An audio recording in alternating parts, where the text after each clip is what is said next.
दिल्ली जाने में आपत्ति नहीं है। आखिर ट्रांसपोर्ट, पब्लिक ट्रांसपोर्ट है, ट्रेन हैं या बसेज हैं या अपने वाहन है लोगों के, उसमें जाए। लेकिन दोस्तों, लांदड़ी टोल पे हैं, भारी पुलिस बल यहाँ तैनात है, इसके साथ में किसान भी डटे हुए हैं। मामला क्या है? मामला है दिल्ली जाने का किसानों का फैसला। ट्रैक्टर ट्राली से जा रहे थे, सरकार ने बैरिकेटिंग कर दी जैसे किसी देश के बॉर्डर पे की हुई है दूसरे देश के लिए। हरियाणा का मुख्यमंत्री कहता है कि पैदल किसान जाए, सरकारी बसों से जाए, तो हम बस भी देने के लिए तैयार हैं, लेकिन ट्रैक्टर ट्राली लेकर न जाए। दिल्ली जाने में आपत्ति नहीं है। आखिर ट्रांसपोर्ट, पब्लिक ट्रांसपोर्ट है, ट्रेन हैं या बसेज हैं या अपने वाहन है लोगों के, उसमें जाए। लेकिन किसानों ने फैसला किया कि हम 14 तारीख को दिल्ली में इकट्ठा होंगे और 8 तारीख को पैदल मार्च करेंगे, गांव-गांव होते हुए जाएंगे। उनको रोक दिया गया है। तो कुलदीप, हरियाणा का मुख्यमंत्री कह रहा कि पैदल जा सकते हो, सरकारी बस से जा सकते हो, ट्रैक्टर ट्राली से नहीं जा सकते। तो अभी पैदल भी नहीं जाने दिया गया। ठीक है, फिर जनता हरियाणा की देख रही है कि हरियाणा के मुख्यमंत्री की जुबान कैसी है और उनका मुख्यमंत्री कैसा है। तो इतने बड़े प्रदेश का मुख्यमंत्री होने के बाद, इतने जिम्मेवारी वाले पद पे होने के बाद इस तरह के बचकाने बयान देना, वो बीजेपी को आने वाले समय में उसका नुकसान होगा। बीजेपी को नुकसान होगा, लेकिन अभी तो किसानों को नुकसान हो रहा। कैसे लड़ पाओगे, कैसे जा पाओगे दिल्ली? उधर देखिए, बिल्कुल दिल्ली जाने के लिए जो 14 तारीख की कॉल है, उसमें सारे संयुक्त किसान मोर्चा पूरे भारत का वो तैयार है। पंजाब, हरियाणा समेत सारे देश के लोग आएंगे। और दूसरी बात ये कि दिल्ली हमारी राजधानी है और अधिकार है हमारा जो आवाज़ हम लोग उठाएं उसकी। दिल्ली जाएंगे एकता के साथ, गांव-गांव से संगठन निकलेंगे, गांव-गांव के लोगों में जब जागृति जाएगी तो लोग निकल लेंगे पैदल। दिल्ली जाने से कौन रोक सकता है? ये फोर्स रोक रही, इतनी बड़ी फोर्स लगा दी, बैरिकेटिंग लगा दी, आप कह रही रोक कौन रहा है? ये जो फोर्सेज और ये बैरिकेटिंग है, असल में इन लोगों ने नहीं रोक रखा। जिस तरह से सरकार ने जो हमारे बीच में जो एक्सरसाइज की है, उस एक्सरसाइज ने उस तरह से जो जिस तरह की एकता जो किसान चाहता है, उसके ऊपर जिस तरह से संयुक्त किसान मोर्चा काम कर रहा है, उस एकता जब वो पूरी तरह से गठित हो जाएगी, संयुक्त किसान मोर्चे को जब पूरी स्ट्रेंथ अपनी मिल जाएगी, उसके बाद कोई हालात नहीं है कि दिल्ली जाने से रोक दिया जाए। साथी, दिल्ली किसान जो है वो देश का जाएगा, हर हाल में जाएगा। ये फोर्सेज जो दे रही है वो अपनी फांसीवादी जो एक तरह से जो रवैया है उसका वो सिद्ध दिखा रही है। लेकिन आपको पता है कि फांसीवादी हुकूमतों के भी तख्ते पलट हुए हैं, हिटलर जैसे लोगों के भी तख्ते पलट हुए हैं। तो संदीप भी हमारे साथ। संदीप, थोड़ा सा इधर आ जाइए। संदीप, कावड़ लेनी खूब देखे होंगे, श्याम बाबा जानी देखे होंगे, सरकार फूल बरसाती है उनके ऊपर, लंगर भी लगा देती बीच बीच में। लेकिन किसान ने ऐसी क्या गुनाह कर दिया कि वो दिल्ली जाने का मन बना लिया अपने अन्न का दाम मांगने के लिए?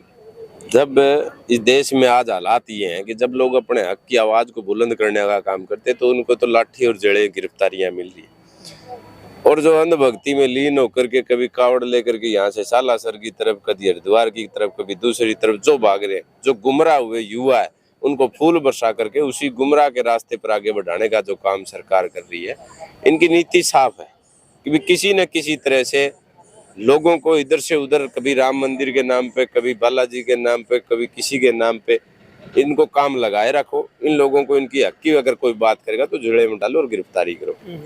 आशा खेदड़ बीजेपी की यहाँ की जिला अध्यक्ष है, अभी नई नई बनी है, ठीक है।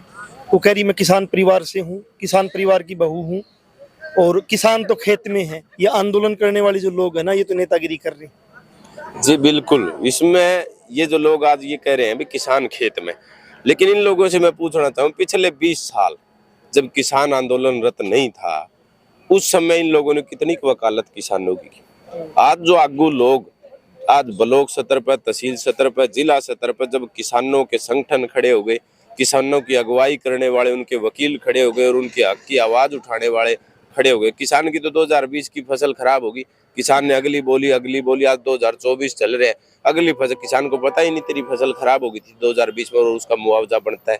लेकिन ये वही लोग हैं जिन लोगों ने उनके कागज उठाए और उनकी वकालत मजबूती से इन सरकार में बैठे दलालों के सामने करी और उन लोगों को उनका बीमा क्लेम, मुआवजा दिलाने का काम किया। और जो ये लोग कानून बना करके किसानों को लूटने का काम कर रहे थे, इन लोगों ने बड़ी मजबूती के साथ वकालत करी और गांव-गांव जाकर के उनको जगाने का काम किया और भोले भाले किसान को साथ लेकर के इस मंडी और तानाशाही सरकार को भी झुकाने का काम किया।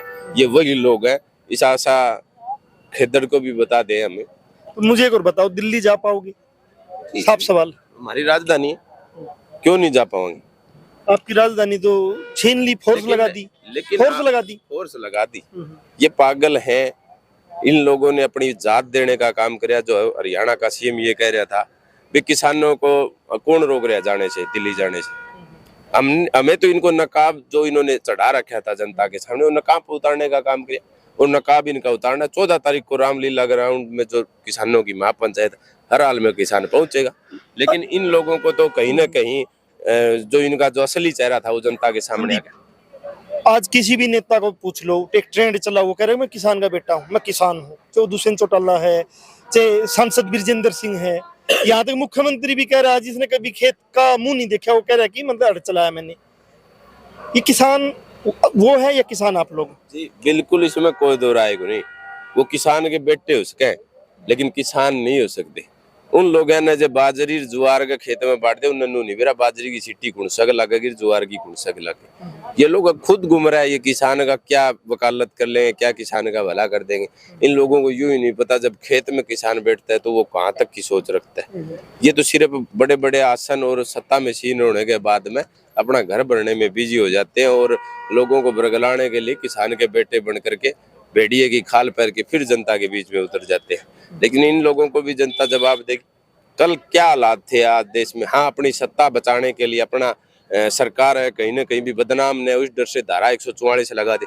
अगर जनता ने 288 लगा दी फिर 288 एक बार बता दीजिए, क्योंकि अभी यहाँ भी जिक्र हो रहा था कि गाँव में बीजेपी जेजेपी की सत्ता से जुड़े हुए लोग आएंगे तो 288 धारा लगाओगे। तो 288 क्या किसानों की? ये 288 धारा वो है, जब आपने पीछे देखा होगा जब खट्टर साहब पहुंच रहे थे और उनका हेलीकॉप्टर नहीं उतरने दिया था जनता ने। या 288 या बूंटी बहुत तो है। 144 में तो के बेरा फिर भी काम कर ले, 288 लागे पाचो लोग उड़ते ऊपर के ऊपर रह जाए, तड़ा रहे जाए। आज कोई फंस जाए नहीं तो उसने जगह कौन पावे लिकड़ना आगड़ा कहते ने। या 288 लागी थी पीछे हरियाणा में, इन लोगों का घरों से लिकड़ना दुर्भर हो गया था। अगर ये चाहते हैं तो वही हालात फिर खड़े हो जाएंगे हरियाणा। तो संदीप का साफ मानना है कि 288। हाँ, आप बताओ सर। जिन्हों कहनी भाई किसान के बेटे हम ही हाँ, किसान असली हम ही कमाए की खाने वाले यहाँ। और ये हमारा पैदा करोड़ा खावा है, ये वो किसान है। हम खुद पैदा करके खाने वाले किसान, ये हमारा पैदा करोड़ा अनाज खाने, ये वो किसान है। तो सवाल फिर वही बनता है कि किसान दिल्ली क्यों नहीं जा सकता, मजदूर दिल्ली क्यों नहीं जा सकता? आप बाहर के देशों में देखोगे जहां लोकतंत्र है, वहां दिल्ली अपनी राजधानियों में उन देशों के लोग, उन किसान ट्रैक्टर ट्रालियां लेकर गए हैं, वहां विरोध प्रदर्शन किया और सरकार ने कहीं भी लाठी गोली से बातचीत नहीं की, सीधी संवाद किया, बातचीत की, कुछ रियायत देनी थी, बातचीत सिरे चढ़ी। लेकिन हिंदुस्तान के अंदर क्या हो रहा कि एक किसान भी अगर दिल्ली के अंदर जा रहा, एक मजदूर भी दिल्ली के अंदर अपनी मांगों को लेकर जा रहा, तो सरकार बातचीत की बजाय लाठी गोली से बात कर रही। ये लोकतंत्र तो नहीं हो सकता है। जनमंच के साथ आप बने थे, नई अपडेट के साथ फिर हाजिर होंगे।